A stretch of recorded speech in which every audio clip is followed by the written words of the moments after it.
me like, right, let's get this live. I treat you right. Don't give me that shit. Right. Let's go straight to YouTube then, guys. You're on YouTube. Right. The problem with work is you can't get them these days. Right.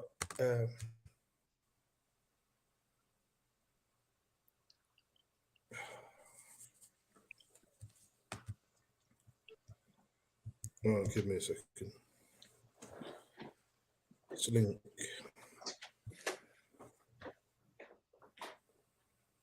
Oh, give me a second. Right. Hello, people. Welcome to Main Event Boxing Talk. We're live on YouTube. Hello, Tom. How are you? Hello. Hello. What's going on? What's going on? Hello, Spencer. We're here. What's going on? Good. Nice to see you, mate. Right, let's get on with this list if I can find whereabouts it is. Right. Hello, people. Welcome to Main Event Boxing Talk. We're live on YouTube. Uh-oh, the remix. Hello, Tom. How are you? Remix. No, it's all right. I've muted. Oh, fuck it up. It's just a delay. That's all. That's all. Okay. Number one. Oh, right. Okay. Anthony, bloody hell. Adrian Broner signs with promotional newcomers BLK Prime. What do you guys think of this, and what do you know about BLK Prime? Well, go ahead, Tom. I don't know anything about BLK Prime. Why don't you start? All right. Well, when the news was announced, I did my little, I guess, internet research on the company. They're not that old of a company. It's a Silicon Valley based company, or it started out in that area. I think, if I'm not mistaken, Eddie Murphy's brother is one of the investors of this thing. And it's somebody else, Ray Murphy Jr. I think that was one of the investors' names. Anyway, but it's an app. It's not just for boxing. It's an app that has different things. You know, it has sports, it has movies, it has different TV shows, documentaries. It's like a I want to say like a Hulu knockoff. For me, carry on. I was gonna say it's $4 a month. The Bud fight is pay-per-view, but it's $4 a month to get access to the fight. You could download it on Roku, Apple TV, your Android or your iPhone Play stores, plus your Amazon Play Store. I'd like to interject a question here. Is Bud fighting with them as well? Yeah, he's fighting on the one-off. Okay. Adrian Broner got a 3-fight. If I'm not mistaken, Adrian Broner's is a 3-fight, 1-year, 12-month deal. That's so he's correct. Supposed to be fighting 3 times in a year, which we'll see. You know, we'll see if that happens. Shall I start my own company, call it Dickheads Anonymous, and then I can get some more has-been fighters on it? You know, do you know what I mean? Is that your well, not for nothing. Bud and Avanesian are not truly has-been fighters. It's not, but is that fight actually happening? Yeah, that's happening December 10th. They promoting it on the app and everything. So it's all on the news. That's where he's going. And supposedly they guaranteed him the money. Well, from what I'm hearing through Bob Arum's mouth, is that Avanesian already got his money in the bank. Okay. Per Frank Warren. So that much. Go ahead. Is he still with Top Rank then? Bud, or not? Is he leaving Top Rank, or is he left? Bud left Top Rank, but Bob Arum knows this through Frank Warren, who Avanesian is a Frank Warren fighter. Okay. Now let me just interject something here. This idea of Bud doing a one-off here and Adrian got that deal, they may be looking at putting Adrian in with Bud at some point then. Oh, no. I wouldn't, listen, to tell you the truth, I wouldn't mind seeing that. to just see if Bud could knock out Adrian Broner, to stop Adrian Broner. Nobody's ever done it. They've beat him, but nobody's ever stopped him. Well, you know how I feel about it, right? I've already discussed it many times. You know, Adrian, I think, is a great boxer, and he's gone through those fights without, hardly having a lump on his head. Yeah, Go ahead. The problem with Broner is he's one of these guys that was good about 10 years ago, won all these belts, whose career has been so badly mismanaged. This is just the tip of the iceberg, and this is just to prove how good his career could have been. Much better it would be if he'd been managed properly. And I also believe Crawford should have stayed with Bob Arum, because is this going to be another thriller situation where people still owe their money? Come on. Well, wait and see.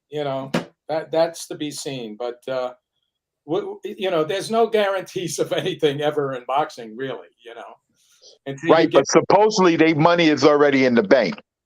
Well, so if they already paying the fighters their money, then it won't be the same thing as the Triller situation, because Triller didn't have the money.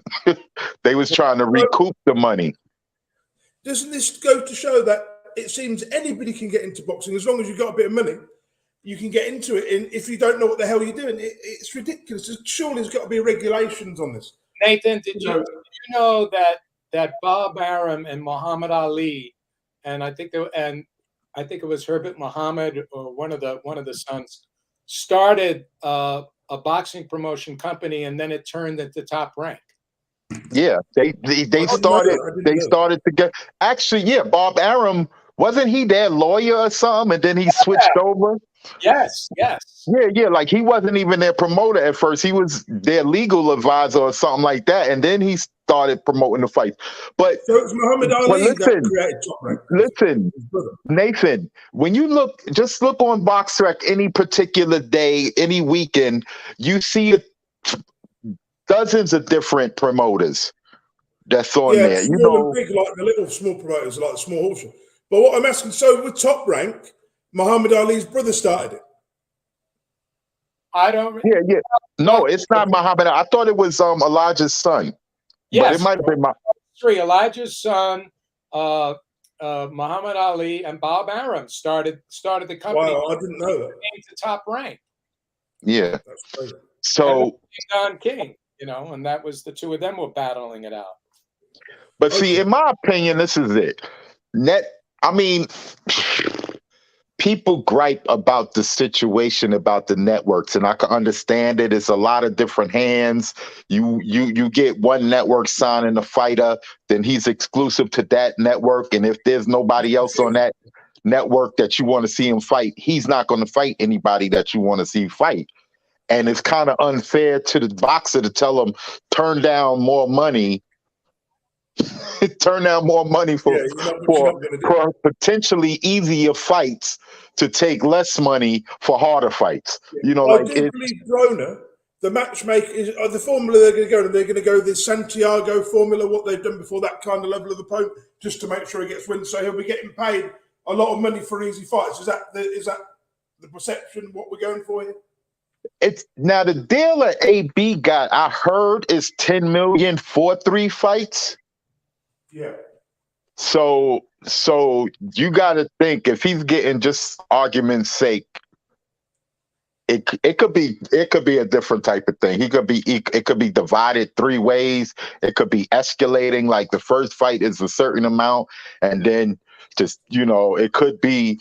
Yeah, it's 10 million potential, because if they don't make any money off the first fight, they might have an out clause where they don't have to keep them for the next 2. Like, it's a bunch of different things that could be written in the details that we don't know about. Exactly. We don't even have a headline, and we don't have a contract in front of us, so we don't. But right. Surely one of these 3 fights has got to be competitive. They can't just say, right, we're going to have the Adrian Broner, he's going to have free tomato cans. One of these fights has got to be competitive. Listen, not for nothing, Adrian Broner screamed out an MMA fighter, so they could be trying to do that crossover stuff. I forgot who the fighter was that he called out, but was it? It was Khabib?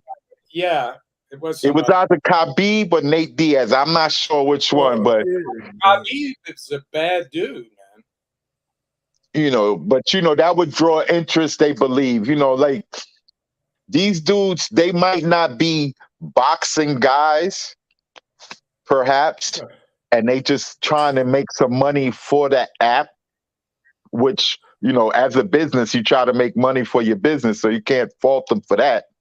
No, absolutely.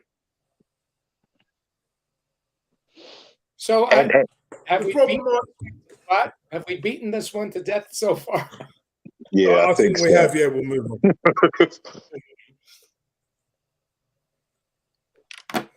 So what do you got next here? I'm looking. John Ryder, is that it? Or was that last week? No. It's going further down than that. Yeah, John Ryder will be fighting Zach Parker for the WBO super middleweight interim title. This is a good fight. I like this. This is going to take place in the 26th of November. Wait, you missed the Lara thing, but okay. We'll get back to that. Good fight. Yeah. Well, sorry, Willie. Yeah, Zach and John Ryder. That's a pretty interesting fight. I think so. Yeah. Now, who y'all think gonna win? John Ryder. I think Ryder has got the edge here myself. He's a tough man. Both of these guys are tough men. I think Ryder is more experienced and has a very good punch. So we'll see. I mean, Zach has got the momentum going in. He's undefeated, but sometimes that doesn't mean much, depending on the guy who's in front of you. So I like because John Ryder arguably beat Callum Smith, but he arguably lost to Jake Jacobs. So, he has more. He's been in there with, you could say, better competition than Zach has. That was very diplomatic of you. If I can be blunt and just be honest about it, Zach Ryder. No, lie. Go ahead, lie.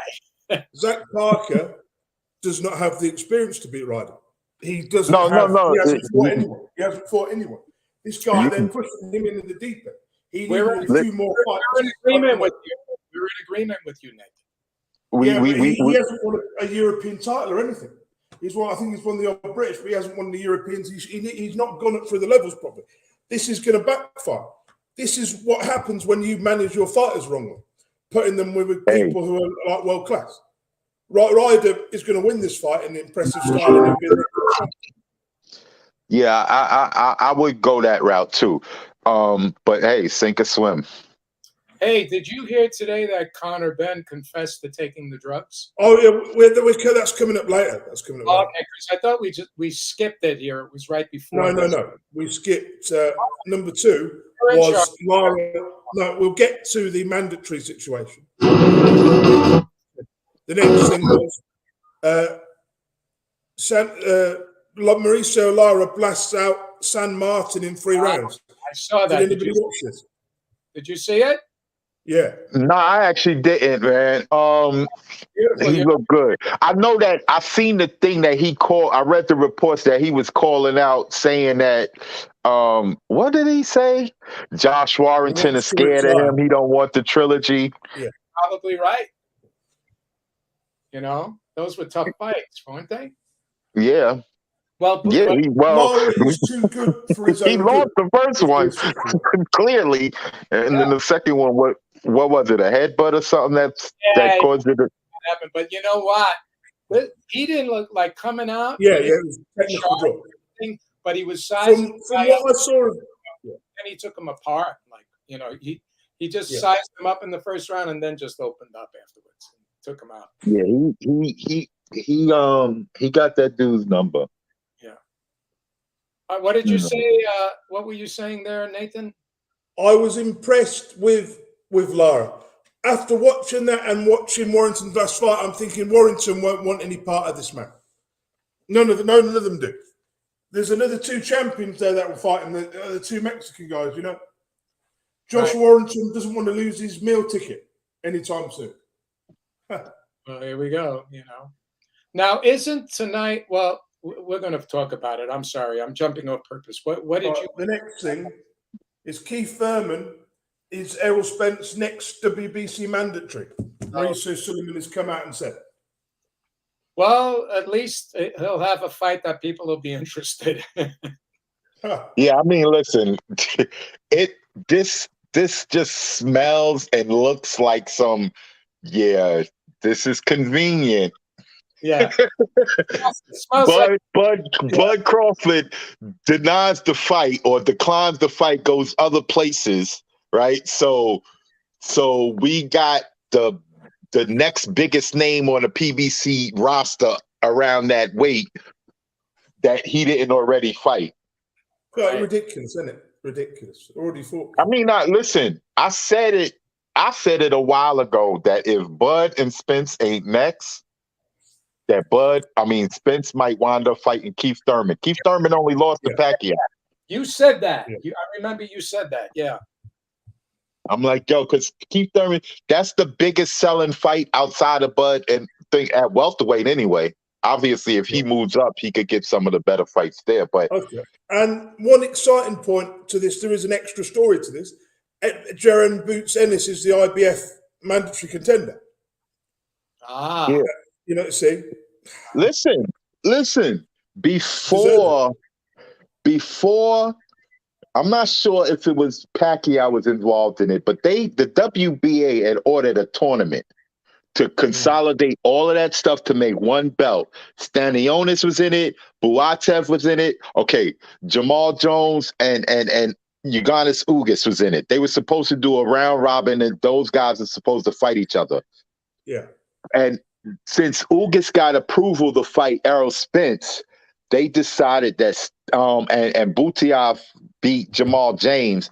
They decided Stanionis is going to take step aside to let Ugas fight, and he's going to fight Buatev, get him out the way, and he's next after the unification. If no Bud fight. I don't think we'll see Spence in there against Boots Ennis. I don't think it's going to happen. I don't think Spence wants that fight at all. We know how good, it's like looking in the mirror almost for these two. I don't believe, I'm not of the philosophy to think that fighters are scared of other fighters, especially top level ones. But I don't think he's scared. I just don't think there's any money in it for him. The money that he wants. What I think they might do is if they put Errol versus Keith, they're going to have Stanionis fight Jaron Boots Ennis on the undercard. Yeah. Or one of the titles will be vacated. I think because there's no real money in that fight yet. Ennis is a great fighter.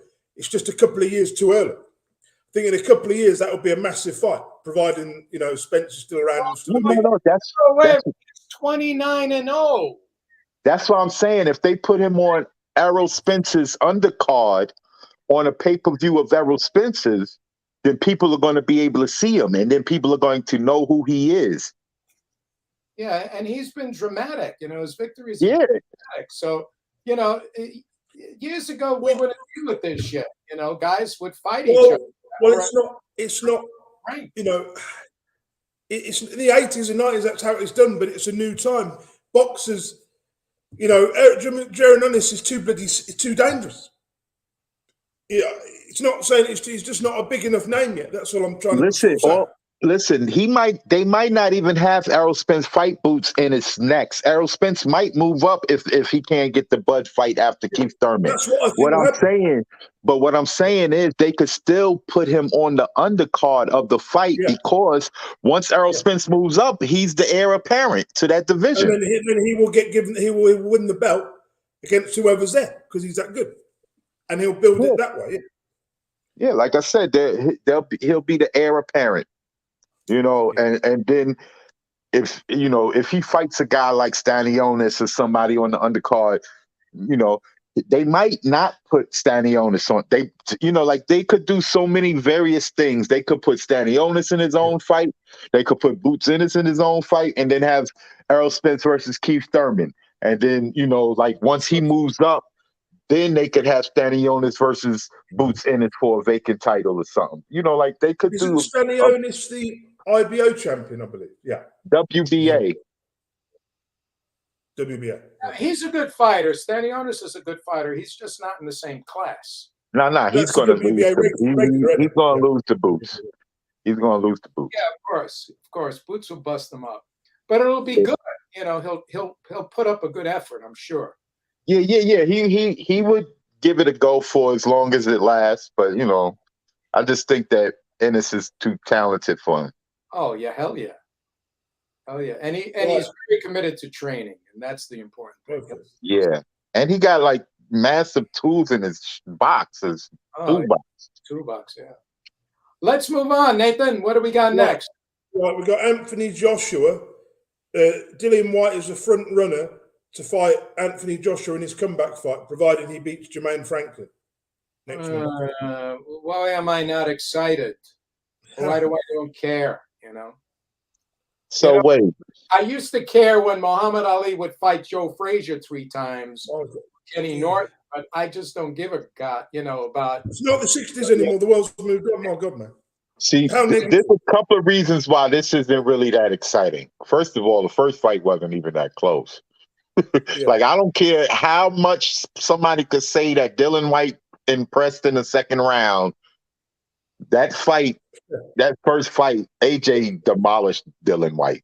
So that's number one. Number two, Dillian White, he's fighting Franklin next month, right? I mean in December, right?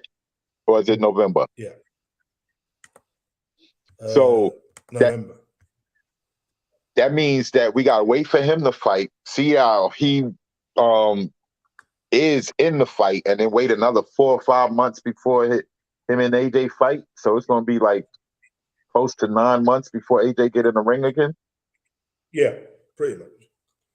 Right, I think we'll move on because everyone's so enthusiastic about Anthony Joshua. Right, in bigger news, Coinnor Benn and Dillian White might not win. Yeah. There's always that possibility. My God. Negativity from you guys, Jesus Christ. You know I like Dillian. Anyway, we'll move on. Coinnor Benn relinquishes. Homeboy is undefeated, you know. We stop, man.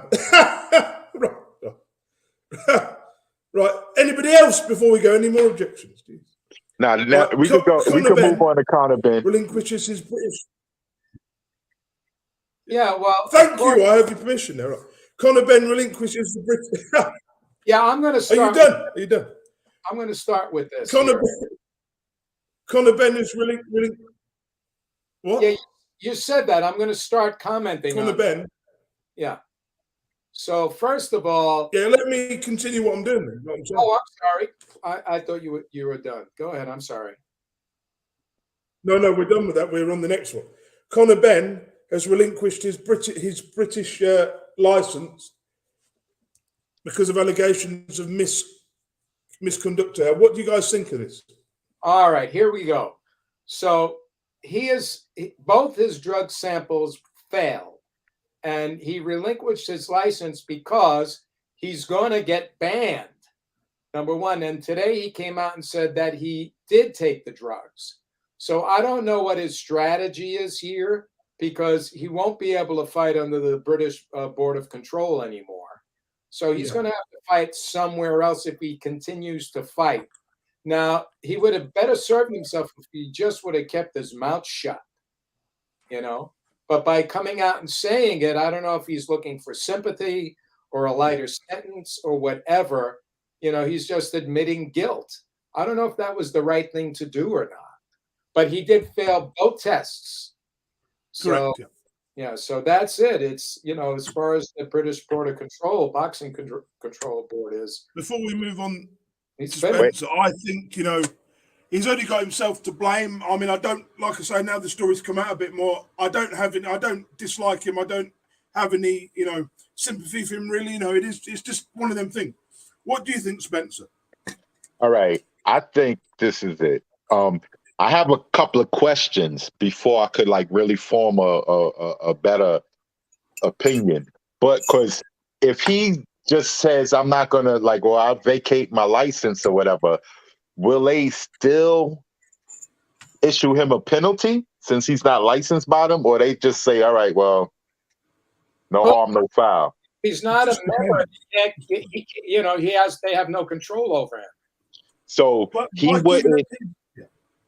So he wouldn't get a penalty from them. Now, the reason why I was saying is because I thought, and also I want to add, I thought he admitted that it was in his system, but he did not intentionally try to take performance enhancing drugs. Like he didn't deny it being in his system, but it was like he took it mistakenly or something like that. Well, he's claiming contamination. Right. So if he could fight, like Eddie Hearn got a little thing with these Saudi fights. He might be able to like fight on one of them cards for the next couple of fights that he stages there. And is that a Saudi license? But there's the boxing. I'll say this is very quickly. Do you remember when David Haye fought Derek Chisora? And it wasn't under the British border control. They thought they got a Luxembourg license instead. Okay, so he'd probably get a different license, won't he? I would have thought with the Luxembourg boxing board, but Eddie Hearn says he doesn't want to go down that route, but he might have to, because of the money he's losing. Yeah, I mean, he could try to come over to the States, but he's not a big enough name over here to try to do that. And he might lose to some of these stateside guys unless he's fighting. He ain't going. Let's back up for a second here. Talking about money. This was the biggest money fight that both of them could have had. It's not going to happen now. So why would Eddie Hearn, try to jump through all of these hoops for Coinnor, bring him to the States and all of this and that, when he's got this clout? He's not going to do that. Could the New York that's definitely a fair point. Commission not give him a license, surely? Or the Nevada, whatever. He could get a license in America. He could get a license in Germany or Italy, where they don't care. But how long is it before people will stop valuing VADA? People will stop having these drugs tests with VADA. They'll stop having the test because it's costing too much money, isn't it, for the fighters? What do you think? Me? Yeah, I mean, both Spencer and I agree that some of these substances should be legalized. The unfortunate thing is, in some cases, it makes people stronger. It doesn't improve their boxing, but it gives them more power and helps them recover faster from injuries. That I'm in favor of, recovering from injuries. But if one guy is on and the other guy isn't, then it's not a level playing field in some cases. No, and that's when you ban it, right? That makes some. Well, not everybody's going to be willing to take the drugs anyway, but I mean, Could you imagine if VADA had existed in the 80s, how many fights wouldn't have happened? How many fights we would have never seen? Jesus. Because I know 80%, 70% of those heavyweights are on steroids or they're reduced. We know that. Or they might have had cocaine as a list of banned substances, and there was a lot of cokehead boxers back then. There was in the 80s, yeah, and I've seen it. It's crazy. and Mike Tyson got busted for smoking pot when he fought Collada. Well, he must have been juiced to look the way he physically looked. He was on steroids. Come on. He was juiced up to the gills. Mike Tyson? I don't know about that. Nah, he must have been. Yeah, they try to imply that Mike Tyson was hypnotized by Customato and stuff, brainwashed. Well, if he was, we know Anthony Joshua juices. Anthony Joshua is on steroids and he juices it. Eddie Hearn, please sue my ass. Listen, check this out, right?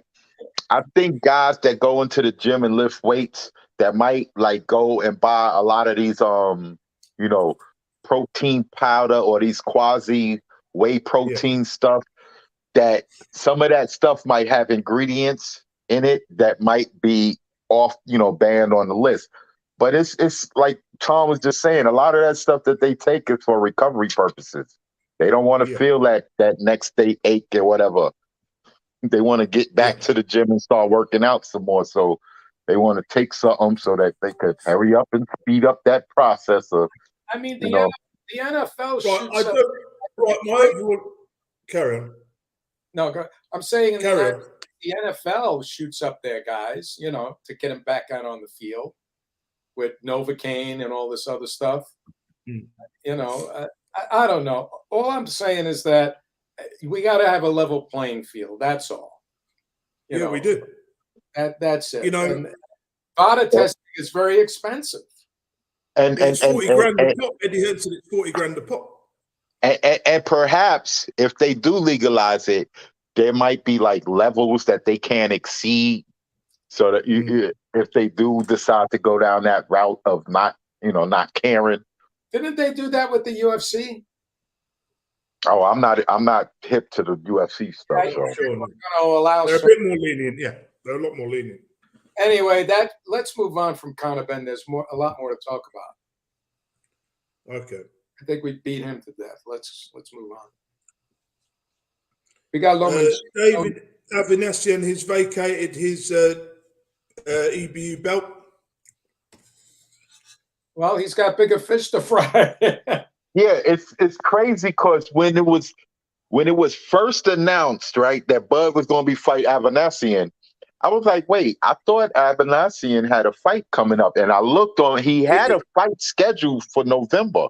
But then turn around, he don't have that fight no more. Yeah, but he's got a shot at the title now. So without question, it was probably better for him to lose to Bud than to win against Babbitt. Yeah, for sure. Because if he gives a good showing of himself, then he's expected to lose. Yeah. If he doesn't look embarrassed when he loses, he could live to fight another day. He's taken losses and got back to his position where he is. And then he can go back to his European title that he loves so much. Right. In the next on the list is Gervonta Davis versus Ryan Garcia. The problems from keeping this fight from getting done.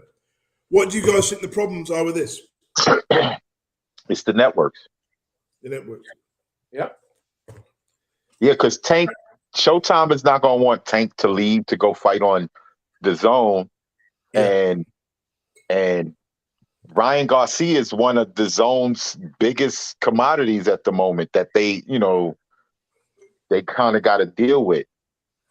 Sergio is a future star, just not at this time. Just not at this time. I really believe you should wait for Davis to move up or vacate. Yeah. Well, I'm not sure what Ryan Garcia is going to do because he keeps pressuring. He was on Twitter talking about he wants to fight and Tank wants to fight. We both want to fight. This should not be happening. Network should not be getting in the way of this fight. So I don't know. Garcia's not ready for Davis at all. They're on different levels at the minute. You know, he's the champion. Garcia's an ever-improving fighter. He's not even peaked yet. You know, they need to stop rushing these guys. They're rushing it. Well, it's a big enough fight. It's the biggest fight for both of them at the moment. Yeah, Davis is it's like the Mayweather of this division. You know, he's that good. You could argue Haney might be the Mayweather of that division. I don't think Haney's as good as I really believe Davis would beat Haney quite comfortably. Well, Davis has the puncher's advantage there, but Haney I think is a more skilled boxer. And he's taller and bigger. He's a bigger guy than Tank. We know what Tank can do. And Davis wants to fight Lomachenko. That's his money fight.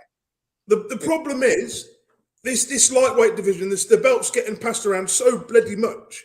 It's like we don't know who the best is. Really, do we? We don't really know. Well, currently, Haney is the undisputed champ, so we do know the best is because Haney's the champ. Yeah, right. Now these belts are getting passed around like a hot potato. So you've got. If he stays at 135, then they're going to be with the same one person at least one more fight. If I was Garcia, I'd hang on another year and a half because the division will be more open then. You know, will be more opened up.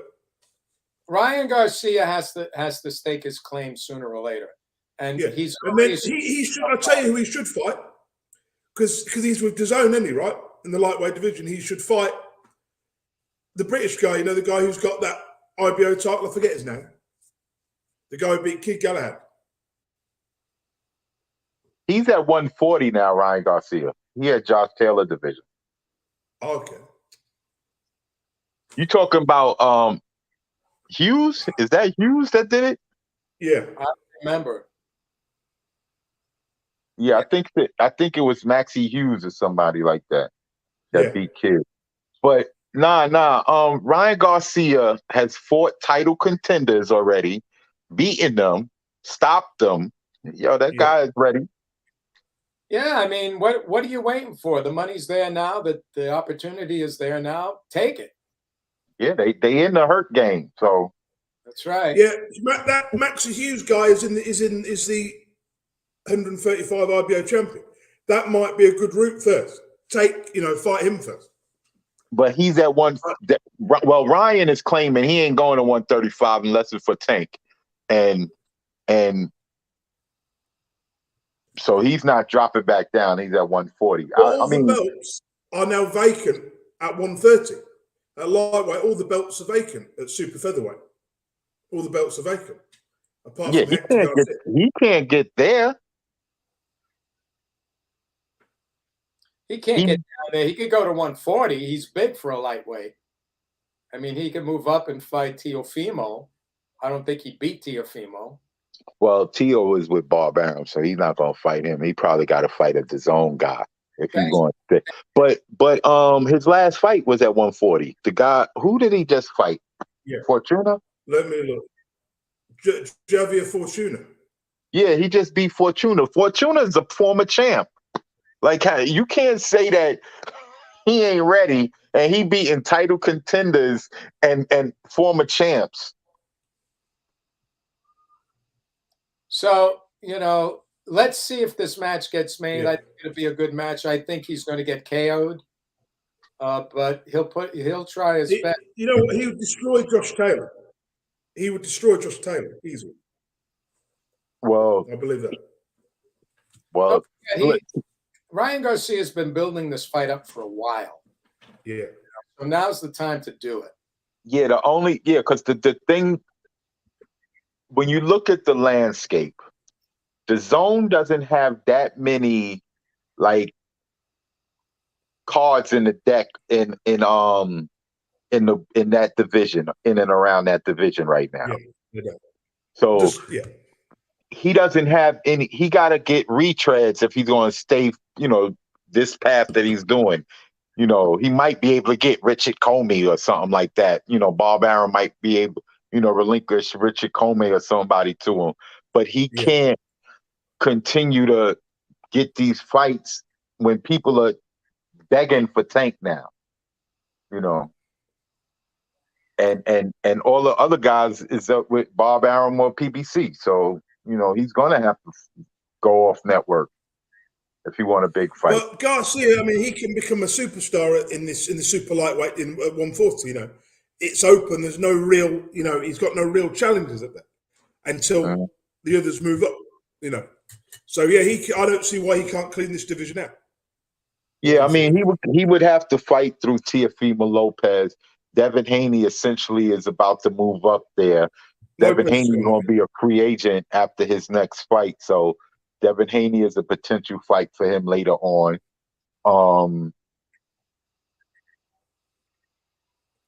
They got the guys that Regis Prograis is up there. There are some tough guys. He's moved up, hasn't he? He's fighting for a vacant belt. You better stay at light. Prograis is fighting for a vacant belt, I believe. Jose Ramirez. There's a couple of guys that he could go fight at 140. That's some nice matchups for him. But talking of 140, Teofimo Lopez will be fighting his second fight at 140 against Jose Pedraza, another former world champion. This is a good fight. I think Lopez is better at this weight. Is better at 140, and he was at 135. Looked good in his last fight, and I think he's going to take this one easily. But I Pedraza's think talented. It'll be good. You know, I don't know if it'll He was go just weight drained when he fought Cambosos. That's not taking anything away from Cambosos, by the way. Cambosos fought his heart out against him and definitely won He that did, fight. but you know, obviously Lopez hasn't even hit his peak yet, has he? No, he has not, and he's still doing a couple No, of so- that he shouldn't do, but he'll be okay. yeah, the Yeah. Tio about to kill him. And that's move on. Let's Okay. Because Pedraza barely got a draw against Comey, right. and Yeah. so Right, next. you know, Sorry, carry on. so that's gonna be no contest. But I understand Bob got to get Tio a nice. I want to not say an easy fight, but a nice enough fight. Former champ, former two-time champ, actually. So that when he goes to fight Josh Taylor after he wins against Pedraza, if Josh Taylor beats Jack Catterall, then he could fight him for the WBO belt. That's what I envision happening. Yeah, right. Yeah, I'll go with that. Cool. Right.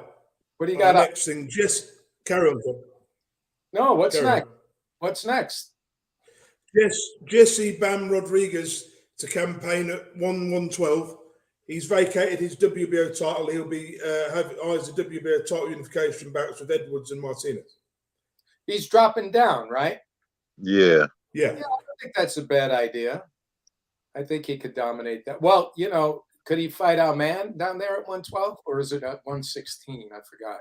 115. 112. So Edwards, the British guy who's pretty good fight, the younger brother of the other Edwards, who Martinez beat.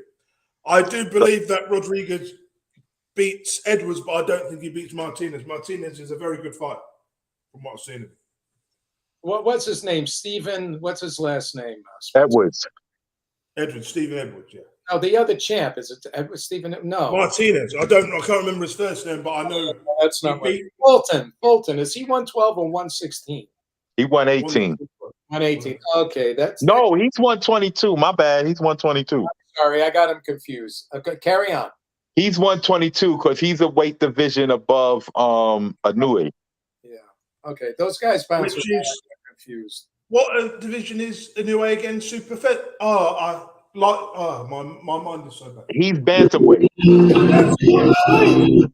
Confused with these. Anui is bantamweight. Okay. And Stephen Fulton is super bantamweight. Bam was a super flyweight, and now he's dropping back down to flyweight. But he's dropping back down to flyweight.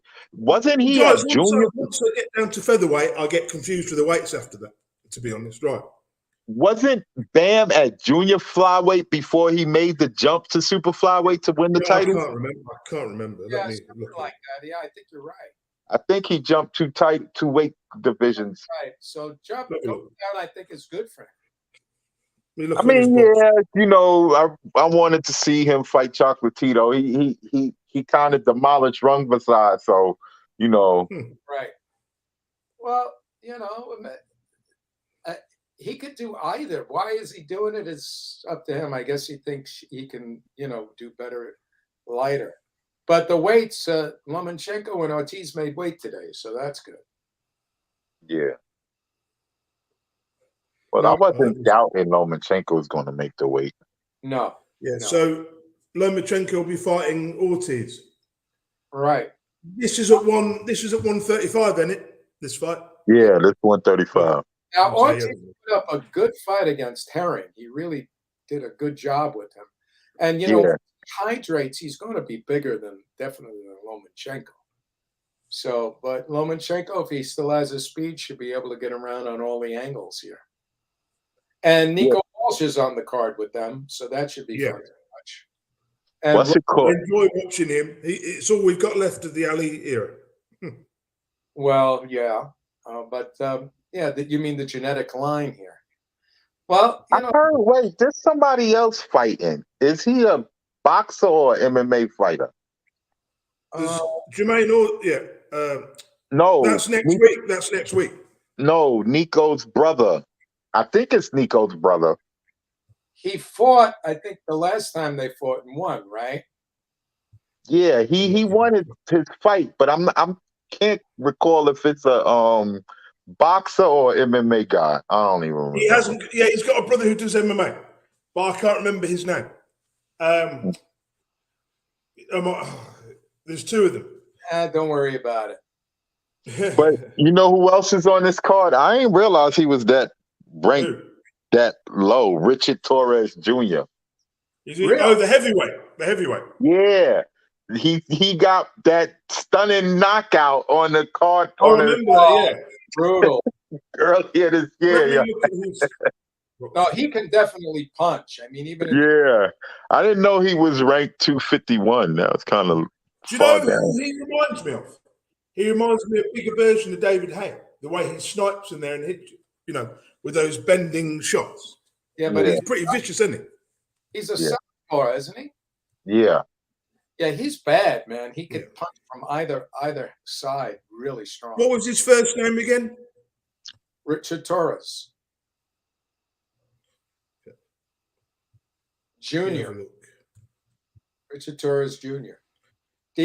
He's a silver medalist, isn't he? Yeah. Yeah, silver medalist. Yeah, the Ukrainian heavyweight beat him. I forgot his name. The big guy. That's the tall dude, the other dude. What's his name? Zakalov or whatever? Zakalov. And he looked good. He looked out in the world championships. He knocked Torres out. Yeah, he looked good. He looked good too in his first couple of fights that I've seen him in. Yeah, that's what happens when you put a good fighter in with an amateur who's never had a professional fight. Don't get me onto that. Right, no, next. This was in the amateurs. Olympic, yeah, amateurs. Anyway, this fight. Jamie Munguia. Yeah, that's. Will be fighting somebody called Gonzalo Gaston Correa. Look at the record. Just like keeping him busy fight if he fights GGG. He's waiting to move into GGG's shoes here. Yeah. This is waiting for the belts to be vacated. Yeah, he's waiting to get his belt. That's what he's waiting to do by taking this fight. And he's 26. I mean, he should be peaking soon, So but see, this is the thing, like, I don't know. It's just to keep a busy fight. That's what it is. It's keeping him busy. But isn't he ranked by the WBO? I think he's ranked 5 or something. Yeah. Yeah, he's a ranked fighter. Whoops. I mean, I guess they're doing it kind of smart because the IBF Triple G. Did he decide he's gonna fight the IBF guy yet? He didn't decide anything yet. All right, well, he's supposed to fight him, Falco. If he doesn't fight Falco got somebody to fight for the vacant title because he would have to give up the title. Then we got Janabek in the mix, right? That's the WBO. Yeah. He ain't fighting Janabek because Janabek called him out for taking this fight. Like, okay, what are you doing? What are you doing? Like, you could have been fighting me instead of me fighting Bentley. Yeah, well, we know what's going on here. I don't understand. When is that Janabek fight anyway? Is that next week? It's coming up soon. I do think Bentley. I mean, he's not good enough to even win a British title. Anyway, we'll move on. WBC president. He's gonna be worse than the guy that Janabek beat before the last guy. WBC president, Mr. Suleiman, has said that Wilder against Ruiz will be sanctioned on November the 8th. This is a really great fight. I love this fight. That sounds good to me. Yeah, man. Let's see it. Come on, Mauricio, do it. I'm looking forward for when Ruiz counters Wilder every time he tries to throw a punch at him. You got Mauricio, credit every once in a while because he forced Canelo's hand to give up the belt so GGG can fight for it. And, your close personal friend, Mr. Suleiman, yeah. well, he's not that close, but we're acquaintances and we communicate. And the fact that your ex-partner is also on their committee as well. Well, what does that have to do with it? I'm just saying that we got to give him props every once in a while for doing the right thing, because sometimes he does. Yeah. Well, I guess we could give him props so that, we could give him his props. However, I will add, Tom, you don't necessarily have to give people props for doing the things they're supposed to be doing. So. Okay. Well, we often talk. Yeah, so the bar is kind of low when we got to give people props for doing their job. So. I made so much fun of the WBA and their crazy race. Oh, and listen, I said, the bar is kind of low that we're giving them props for doing their job. Oh, I'm not arguing. Did you know what the next headline will be? Tom Mendola endorses a new division called the Mendola boxing title. The Mendola Bring your rules. set of drums. No, we'll have the super duper heavyweight division. The Mendola rules. Oh, hey, we're going to do our rankings, man. When are we going to do our ranking? We're going to do it this week. I'm going to get it prepared. Well, I'm going to listen to me. I can't be on next week because I'm going to Mexico. I won't be. We'll leave it to the week after then. Yeah. So. Or can you do a show in the week? I'll be in Mexico, man. Okay. I'm not coming back until next Saturday. What else we got? But anyway, let's do those. We've got a bit more to talk about. We got we talked about Ruiz. We talked about Bucenis. We have a bit more to talk about. Usyk's trainer wants Fury. So everybody wants. Wait, Ennis is fighting on December 17th? Yeah. Who's he fighting? It's in the list, isn't it? Yeah. It should say in the list. Is it in the list? Yeah. He's fighting Stenosis. So he is going to fight. Yo, they're going to put Errol and Keith on. There you go. It's all. I thought you knew that, Spencer. No, I didn't know that they scheduled the fight. I did not see that article. Yeah. That's how I was like, oh, okay. Because listen. Hold on. It says possibly against Emanatus Staniosis. Possibly. Oh, okay. Because I was about to say, wait a minute. So if he's going to fight Staniosis on the 17th, then they might really be doing the whole Keith Thurman stuff. It looks like that's the way it's shaping up. You hear the panic in Spencer's voice, and it's like, oh no. Let me see what else there is. Jake Paul. Yeah, a little bit more. Right? It's going on. He said it's going on. Explain this, guys. There was something going on with some lawsuits, I believe. Well, that's two different things. Jake Paul is being sued by Eddie Hearn and the judge that he claims are fixing the fights in favor of Eddie Hearn's fighters, like Fury, and there was someone else. Katie Taylor. And so those two entities are suing Jake Paul for millions of dollars, and he should keep his mouth shut unless he has proof.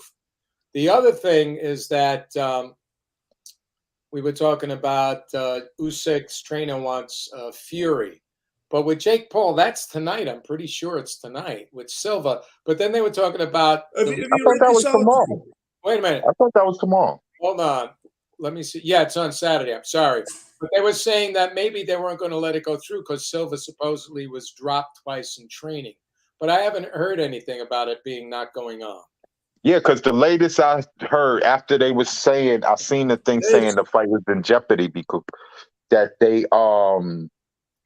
he came out and was like, the fight isn't not being canceled, it's on. So good. So then we're looking forward to it tomorrow. But yes, he does have a lawsuit for saying what he said, and he's going to have to wind up paying something for this. Yeah, he might get. There's a couple more things. Yeah, Anderson was cleared 9 hours. This one in my best. What? In my best acting voice, Usyk's trainer says he wants Tyson Fury. If not, then he'll fight Canelo. Oh, I'll do the little accent, the foreign accent. Go ahead. Yeah. Usyk has already recovered from his fight with Anthony Joshua. He's keeping himself in shape. Then I'll do the bit. And this is the Russian guy. Next year, the fight of the title undisputed champion, we want Tyson Fury. Right. That's so unrealistic. So I want his blood. Ah, that's good. Now let's get real for a second. Canelo is not going to move up and fight Usyk, and that's ridiculous. He's even having second thoughts about fighting Bivol now. You know, I think Zordo is going to wind up winning that fight. That's my opinion. But Me too. yeah, I think he's going to edge him out. But Canelo is like having second thoughts about that too. You know, fighting Bivol if he wins. So forget about fighting Usyk; he'll get killed. Yeah. But also Canelo, I don't think was. He can fight a cruiserweight. Well, listen to me. I'm not. He can fight a cruiserweight. Listen, that's people. But I think something was wrong with him going into GGG. He might have had injuries or whatever. You know, he claimed the hand after the fight. You know, but I don't think. I think he's going to stay at 168. I think it's just ridiculous unless he wants to go up and fight Callum Smith again.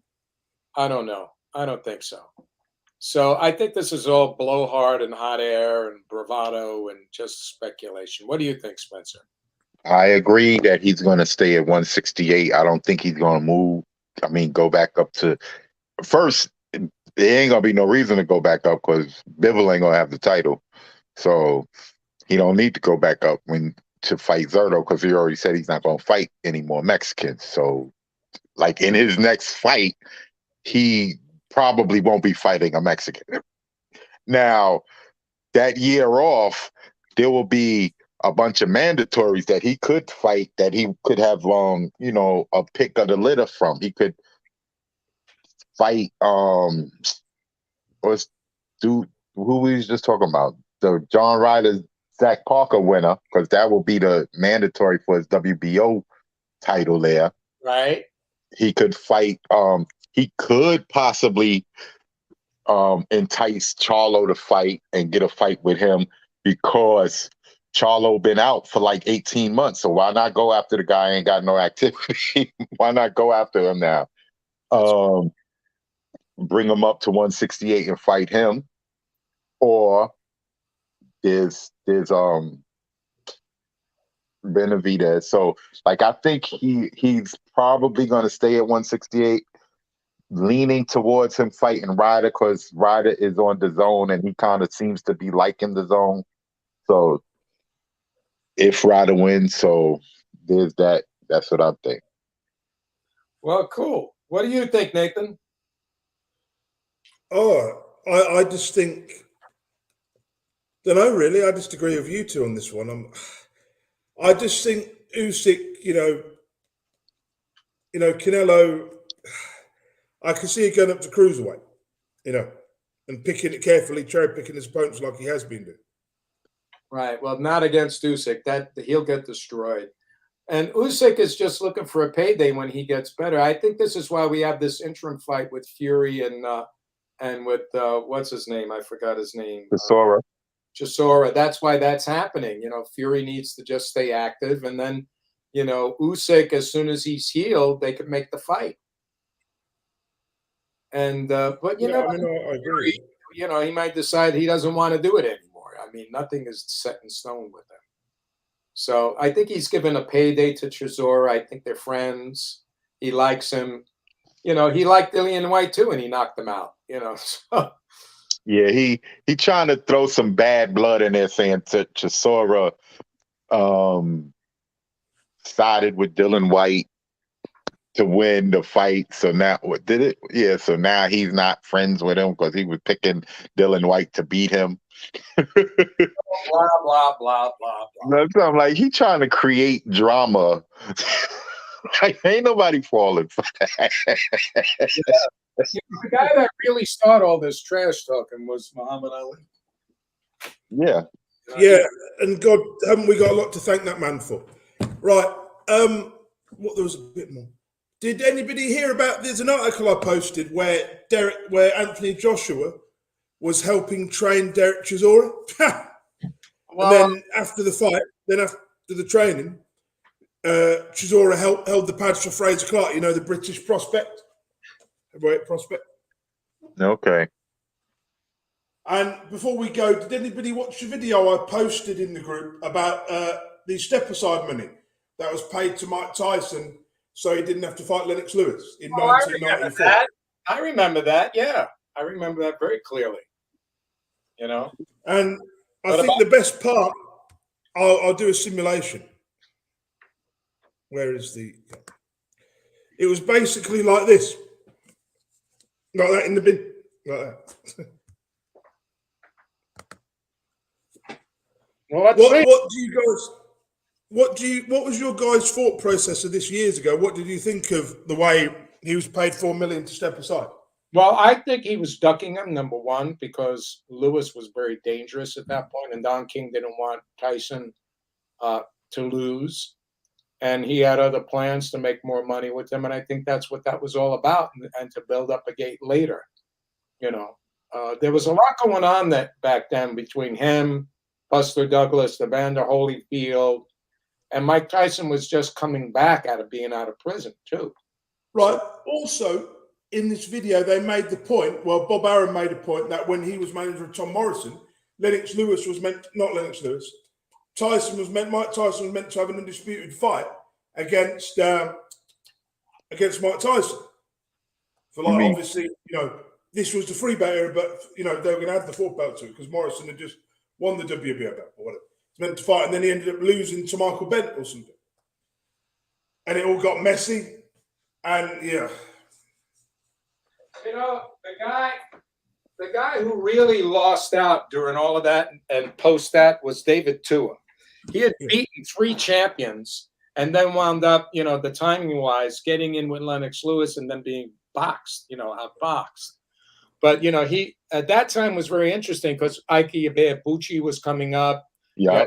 Tua, you had Chris Bird coming on, and you had these other contenders that were all good.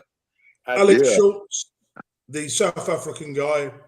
You had another guy who came from light heavyweight. I can't remember. Michael Moore, who was the champion. Tua knocked out Moore. Yeah, I know he did. He knocked out John Ruiz. He knocked out Asim Rockman.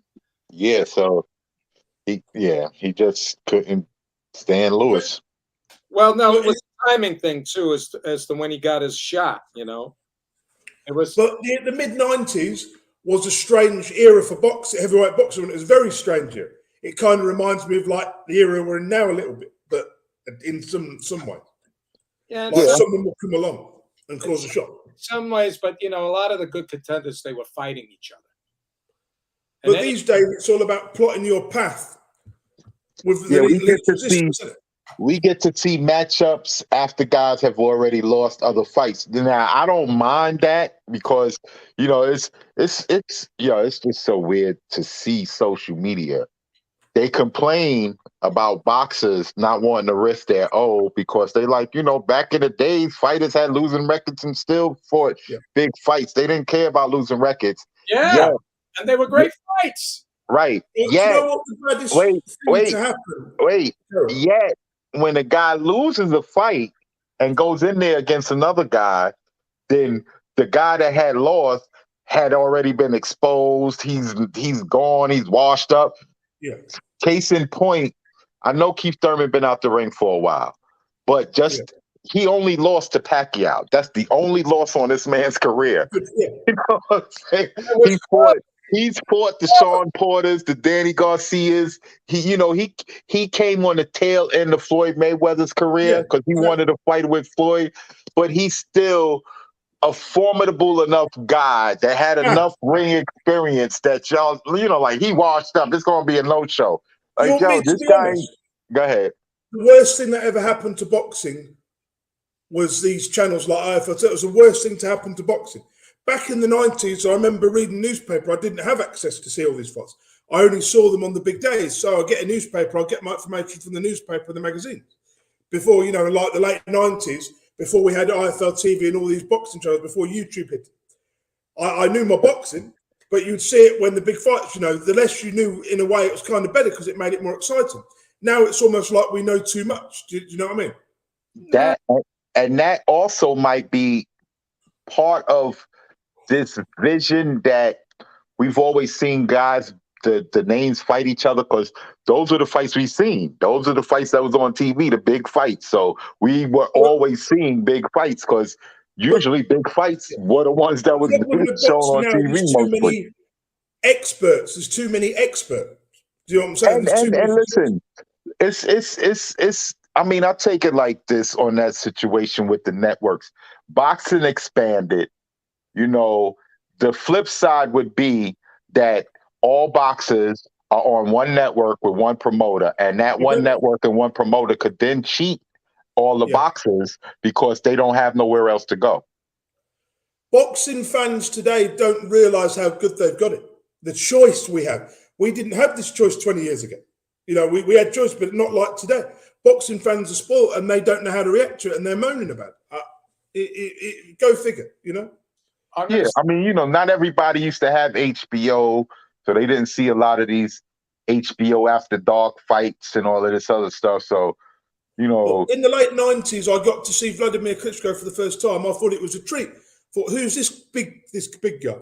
I enjoyed watching it, so every time he fought, it was an occasion, you know? Yeah, I remember when Klitschko was coming up. I was like, oh, okay. He was good. But then after a while, I'm like, what kind of made him stand out to me was he was taller than the average guy at that moment. Yeah. He was like kind of skying over most of the fighters that he was fighting a lot of times. So, but he was vulnerable. And that when you see a fighter as vulnerable comes back in the redemption story, what he did when he beat the Calvin Brocks, when he beat the guys like the Birds to rebuild. Listen, that's what I love about boxing, the redemption. Just like with Lennox Lewis, every fight that he's in, going in, you're like, it's exciting because you've seen him get knocked out by guys that he wasn't supposed to get knocked out by. So it's a possibility that he might get knocked out. He got knocked out by two very good fighters too. No. But going into those fights, he was the clear favorite going into the fights against Hassim and McCall. Yes, I'll give you an example. I have to say this though, and we have to give Emmanuel Stewart a lot of credit. He was the reason why Lennox eventually became as great as he did, because before that he was still very amateurish when he fought Oliver McCall. The way he was moving, it was still not as professional as what Emmanuel Stewart did with him. And even in the Tyson fight, I mean, Emmanuel Stewart was all over him to get Mike out of there because he knew Mike could knock him out with either hand, even though he was winning. Yeah, because what McCall did in that first fight, it was a shot that could hurt you, but Lennox Lewis shouldn't have got hit with it. Yeah, but he got hit so hard he couldn't stand up. You know, no. It was a clean shot. But what I'm saying is the way that McCall threw that shot, you would have expected Lennox Lewis to not have got hit with that shot. But he had that left hand down it. He had his guard. You know what? I loved Emmanuel Stewart. He was one of the great coaches of that era that you just don't get anymore. You know, you don't get guys like. Imagine how good Anthony Joshua would be if he had someone like him in his corner. How much he would. The thing I liked about Stewart was, do you remember when he said to the corner, said, "What the fuck are you doing? Knock this motherfucker out." Yes, I think what it was, Stewart had a particular way of training certain fighters. I don't know. I'm not sure. Maybe I can't think of the resume right now, but I'm not sure how many guys that were tall that were not tall, rather. That could, usually he had those tall guys like the Hearns and the Lewis and the Vlad. He had the short guy in Cotto, but I can't. Yeah. Yeah, but that doesn't matter. The thing was, he knew how to train a fighter. Yeah. He knew what. I was just saying, like, he just, for whatever reason, when a tall guy that got a kind of questionable chin, he knows how to redeem them or get them to fight like a big man. Right, fight like a big man, like he's supposed to. Keep Where that did Stewart start? Did he start in the Kronk gym? Or No, did he started in the Kronk gym? started as a fighter first. He was a boxer, and then he got derailed because of family obligations, and then he started training after that. That's how it happened for him. Okay. Right. I guess we're at the road's end then. Oh no! We've got a bit Yeah. more. One more. Any more? There's one more memory I had. Yeah, but prediction. Who's going to win, Paul or Silva? Paul will win because Yeah, I he's think too Paul big. gonna win. I think I he's going to. think Silver's too old. I Silver's too think old. Paul going to win. I think Lomachenko going to win, but I put $10 down on Ortiz because you get $100 for $10. I can't go wrong with that. Like, if he does, have the upset, I don't think he will. But it's funny because I seen Bob on some video talking about how Lomachenko might not be mentally ready for Devin Haney. Whatever. I've got So one more memory. when I'm saying that, I'm like, yeah, that could be that's a way of Bob preparing us that Haney versus Lomachenko might not be next. I don't know. Maybe. I don't know. But anyway, you have one more thing. I have one more memory to share with you. When I came back to watching box again after 4 or 5 years in 1999, the first fight I watched was Joe Macy against Vali Girov. Does anybody remember Joe Macy, the Italian heavyweight? Okay. I think I remember this fight. Girov won, didn't he? No, he lost, but he ended up having a bleed on the brain after the fight. No, was that after he fought? What's his name? The former Fought middleweight. James Toney. Then he fought Joe Macy after. It was that after was straight after. Tony. Yeah, he should have probably retired after that fight. Yeah. Because Tony, that was just brutal what Tony did to him. The unanswered matches. In hindsight, Joe Macy had to retire because of a brain injury as well, or he had an injury or something.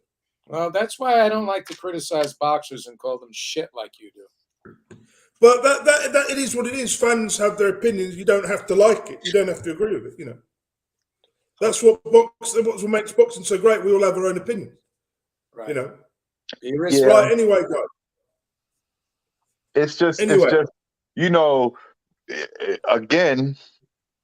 it's like you said, it's an opinion, and our opinion is that's classless. Yeah.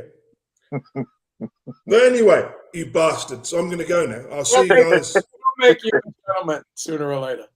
Listen, I'm going to do my best impression of Mike Tyson. That looks like Muhammad Ali.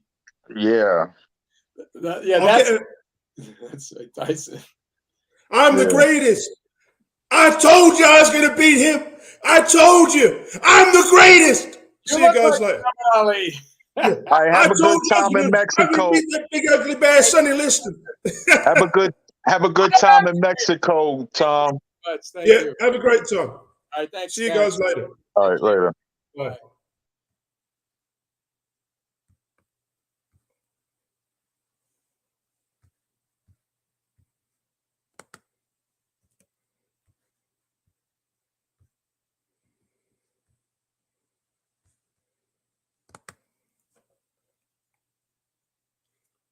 The fuck?